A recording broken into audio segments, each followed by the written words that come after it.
मोदी ने 400 सीटों का उपयोग एससी, एसटी के आरक्षण को 10 साल आगे बढ़ाने के लिए किया।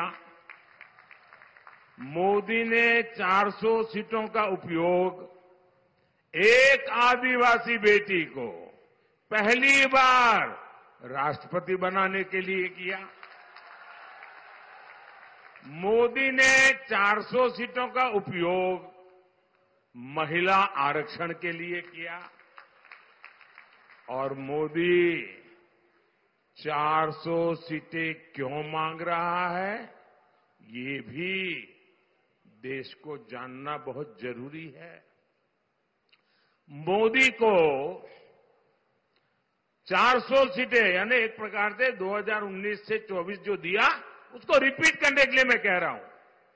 मोदी को 400 सीटें चाहिए ताकि मैं कांग्रेस और इंडी गठबंधन की हर साजिश को रोक सकूं।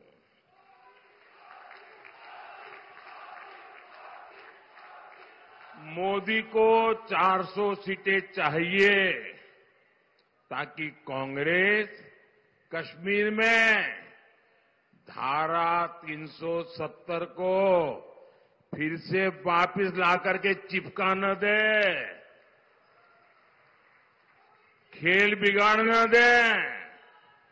मोदी को 400 सीटें चाहिए ताकि कांग्रेस अयोध्या में राम मंदिर पर बाबरी ताला ना लगा दे।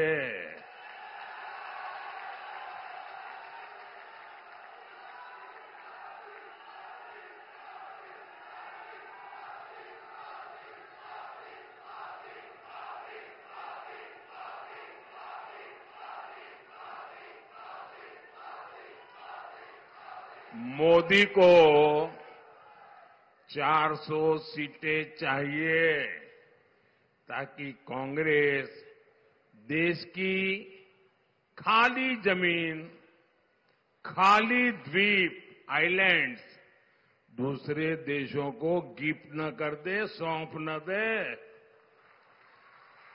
मोदी को 400 सीटें चाहिए ताकि कांग्रेस एससी, एसटी, ओबीसी से उनको जो आरक्षण मिला है ना, बाबा साहब आंबेडकर ने जो आरक्षण दिया है, भारत के संविधान ने जो आरक्षण दिया है, ये वोट बैंक के लिए उसमें डाका न डाले, इसलिए 400 सीट चाहिए। मोदी को 400 सीटें चाहिए ताकि कांग्रेस अपने वोट बैंक की सभी जातियों को रातों रात ओबीसी घोषित न कर दे और ओबीसी का जो कोटा है उसमें डाका न डाले, इसलिए मुझे 400 सीट चाहिए। साथियों, पिछले 2 सप्ताह से 14 दिन हो गए जब मैंने कांग्रेस को 3 बातें लिखकर देने की चुनौती दी थी।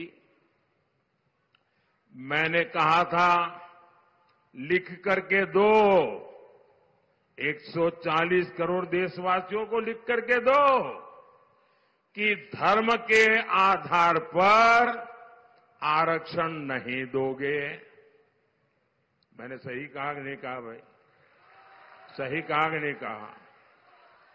मैंने दूसरा कहा था मुझे लिख कर दो, 140 करोड़ देशवासियों को लिख कर दो, एससी, एसटी, ओबीसी का आरक्षण आप कभी भी नहीं छीनोगे। मैंने उनको कहा था कि आप देश के नागरिकों को लिखकर दो, कांग्रेस की राज्य सरकारें ओबीसी कोटे से रातों रात डाका डाल करके मुसलमानों को आरक्षण नहीं दे देंगे।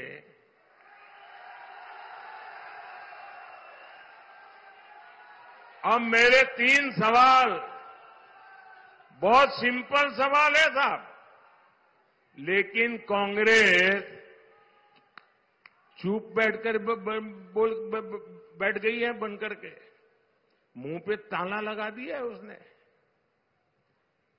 ये चुप्पी खतरे वाली